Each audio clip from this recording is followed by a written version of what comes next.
Hello, and thank you for tuning in today.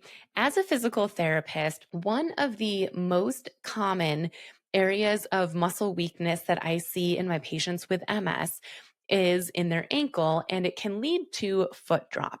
And some people know that they have foot drop for sure.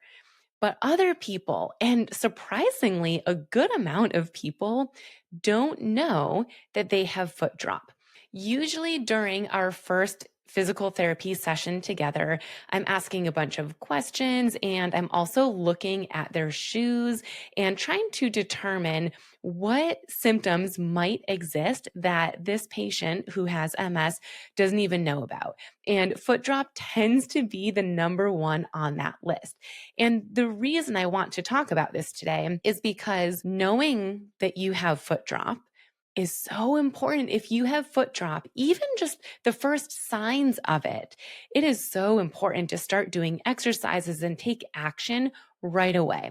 So we're going to talk about the 5 signs that might indicate that you have foot drop. And then I'll also share some things that you can do if you do determine, oh my gosh, I think this is me. I think I have foot drop. These are going to be signs that you should not ignore. It's a sign that you might actually have some weakness that, if not addressed early enough, could lead to even more weakness that could affect your walking.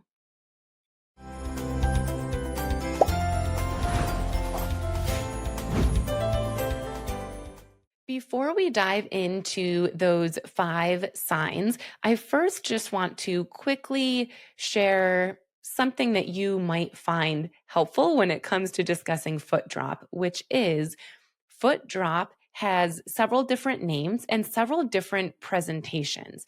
A lot of people think that foot drop is just when you can't lift your toe up and you fall because you're tripping over your toes. And that is one form of foot drop, but the weakness that causes foot drop might also cause something that we call foot drag, where you feel like you're dragging your toes, or foot slap, where you can hear your foot slap the ground with every step as you're walking. So it's not always just the classic weakness where you can't lift your ankle. It can present differently, but it's the same muscle that is weak. So whether you have foot drop, foot drag, foot slap, drop foot, there's so many different names. It doesn't really matter what the name is. What matters is if you are noticing areas of weakness, or you are noticing one of those words happening to you. Again, the foot slap, foot drop, foot drag, etc. But let's dive into those 5 signs that you should not ignore when it comes to foot drop.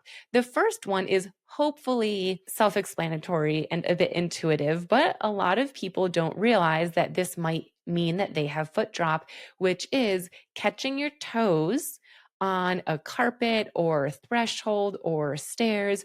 If you are walking anywhere, whether it's a level ground or you're stepping up onto something, if you're catching your toes, that is a really good sign that you might have weakness in the muscles that are causing foot drop. The second one, and this is such a good one thing that I absolutely love doing during a very first session with a client who has MS is having them take their shoes off. And I love looking at the bottom of their shoes. If you look at the bottom of your shoes and you are seeing holes or aggressive scuff marks in certain areas, first of all, that can help you determine your gait pattern, but it also can help determine if foot drop might be happening. So if you have holes or aggressive scuffing and you can't see the pattern on the bottom of the shoe anymore, if it's located specifically near your toes, or maybe even near your big toe or your pinky toe, or the top of the foot, the top of the shoe, anything in that range of your shoe, whether it's a hole, scuff marks, the pattern is gone, that indicates that you are dragging your foot at some point in gait. It might mean at the end of your gait cycle, it might be at the beginning, but you are scuffing and dragging your foot, which is foot drop. It's one of those forms of foot drop. If you don't see holes or scuff marks in the front of your foot, but you do notice them on the outside or the heel of your foot, that might not necessarily mean foot drop, but it could actually mean knee weakness because you're not bending your knee enough and then your heel scuffs the ground more. So when we're talking about foot drop, we're specifically looking more around that toe box, the front of the shoe, the front and bottom of the shoe towards where your toes are. The third thing that might indicate that you have drop foot is when walking, you're constantly reaching for something, reaching for a wall, a piece of furniture, a human being. And one question you can ask yourself to try to determine if this is a sign that you might have foot drop or not is to ask yourself, why am I reaching? Is it because I lose my balance? And if so, why am I losing my balance? Is it because I'm catching my foot on the ground and I'm scuffing my toes, which goes back to the first one that we mentioned? But asking yourself that why can help you determine if the cause is foot drop or is the cause generalized poor balance. The fourth sign that you might have foot drop is a modified walking pattern. So things like swinging your leg around when you're walking. This is called hip circumduction. And instead of bringing your leg forward and you're bending your knee, lifting your leg, placing it in front of you, instead of that, you're swinging your leg around. Or maybe you're hip hiking, where as you're taking a step forward, you hike your hip up as high as you can, because if you don't, your foot's going to scuff the ground and you might trip and fall. So pay attention to your gait pattern, your walking pattern. And if you're doing anything other than bringing your leg forward just the same as your strong side, that might be an indication that your body is overcompensating for the weakness in your ankle, AKA for your drop foot or foot drop. So it's purposely causing you to walk differently, swinging your leg, hiking your hip. So pay attention to that. That is a sign that you could have foot drop. The fifth thing that can indicate if you have drop foot is if you can hear your foot, one or both of your feet, slapping the ground. And this is a form of foot drop, as I mentioned earlier, called foot slap. But it is still the same area of weakness that is caused from foot drop. So it presents differently, it sounds differently, but if you are hearing your feet slap the ground or hit the ground when you're walking, that is a huge red flag that you should not ignore. It likely indicates foot drop. It could mean something else, but foot drop is the first thing that my mind goes to. And if that is the case, you want to address that right away.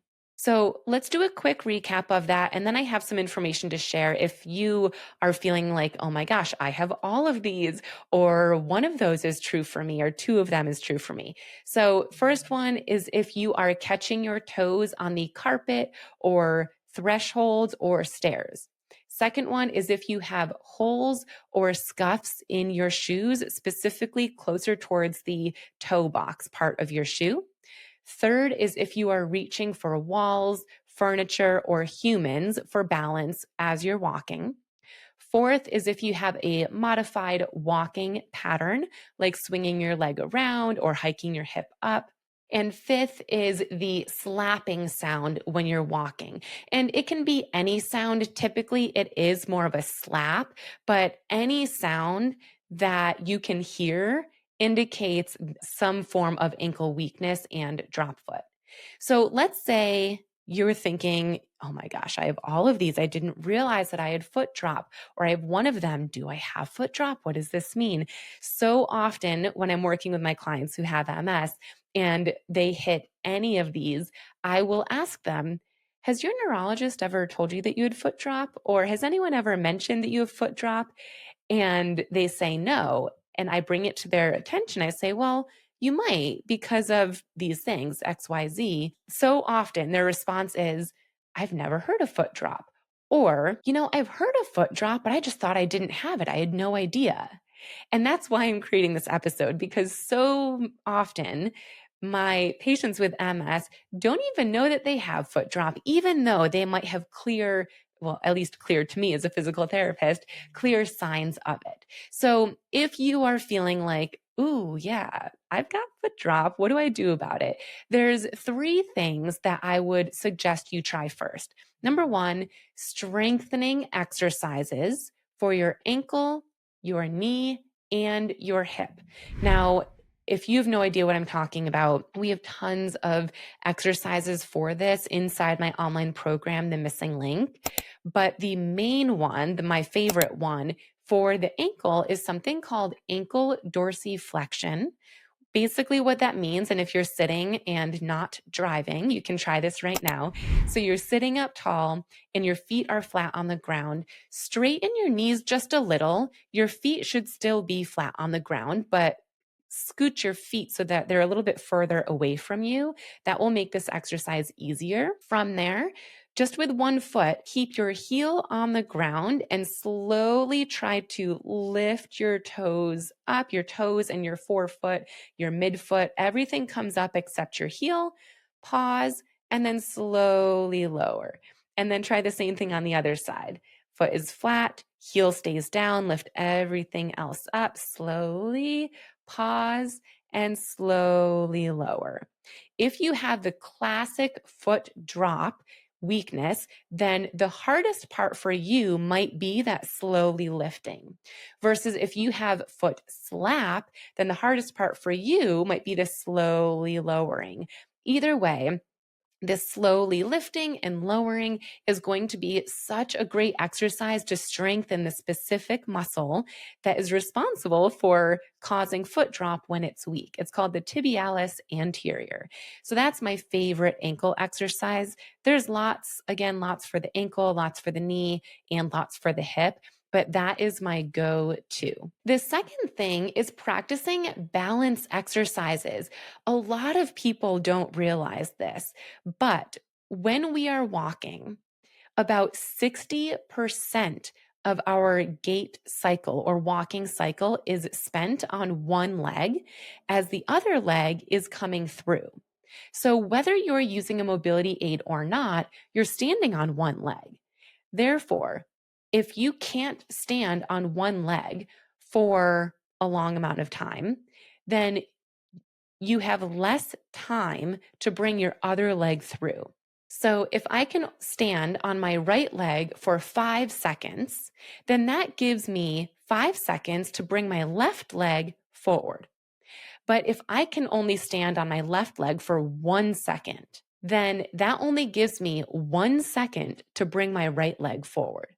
And if my right leg has foot drop, that's just a recipe for disaster. So if I can improve the amount of time I can stand on one leg safely, with or without a mobility aid, that automatically can help improve foot drop indirectly because I'm giving myself more time to be able to lift my leg, lift my ankle, and bring it forward without foot drop happening. When you start doing the ankle dorsiflexion exercise and other exercises to strengthen your leg, that takes time. And so, more likely than not, once you start gaining that strength, you might not be able to lift the ankle quickly. It might take a second or 2 seconds or 3 seconds. So, giving yourself as much time as possible to implement that strength that you're now gaining can be crucial for actually improving your walking and your foot drop. The third thing that you can do is look into ankle braces. I wouldn't, at this point, assuming that you do still have ankle strength. And I know that to be true because if you're listening to this and you didn't know that you would foot drop, you do have ankle strength. You would know if you didn't. So if you do still have some ankle strength, then you wouldn't necessarily want to go to electrical stimulation first. That might be too much assistance that you don't need. But what you could try is an ankle brace. Two of my favorites are the Dictus Band or the Elevate 360. Those are going to be ankle braces that allow you to utilize the strength that you do have and assist you further. I would not necessarily recommend an ankle foot orthosis or an AFO at this time because more likely than not, you do have ankle strength, you do have ankle mobility. And an AFO generally works by preventing ankle movement. We don't want to prevent your ankle from moving. We want it to move. We want it to get stronger. And these ankle braces are a way that allows you to utilize your strength and get your ankle moving, get it stronger. So, that combination of strengthening exercises, balance exercises, and possibly an ankle brace, not necessary, but it could be a component depending on how severe you feel your foot drop is. That combo would be a great plan to set you up for success and ideally reduce that foot drop. Let's nip it in the bud while we are aware of it, that it's happening, so that it doesn't get worse or doesn't limit us in our daily life. We don't want foot drop to cause us to trip or fall or even just, lose our balance. Let's get rid of that symptom. And the best way to do that is using these strategies. I'm curious if now that you've listened to this, if you knew that you would foot drop, but you learned some new things and you're excited to implement these suggestions, or if you didn't know that you had foot drop, but you now think you do. Let me know in the comments. I think that would be so interesting to hear. And also, if you are working with an in-person physical therapist, I mean, hopefully they would have caught on to this by now, but if they didn't, let them know, hey, I think I have drop foot or foot drop or foot drag, foot slap, whatever feels true for you, and see what they come up with in terms of exercises. My main message that I'm hoping you are picking up on from this episode is that if you have any of these foot drop signs, don't ignore them. Get started on exercises that can help reduce that foot drop right away. The sooner you take action, the better the outcome.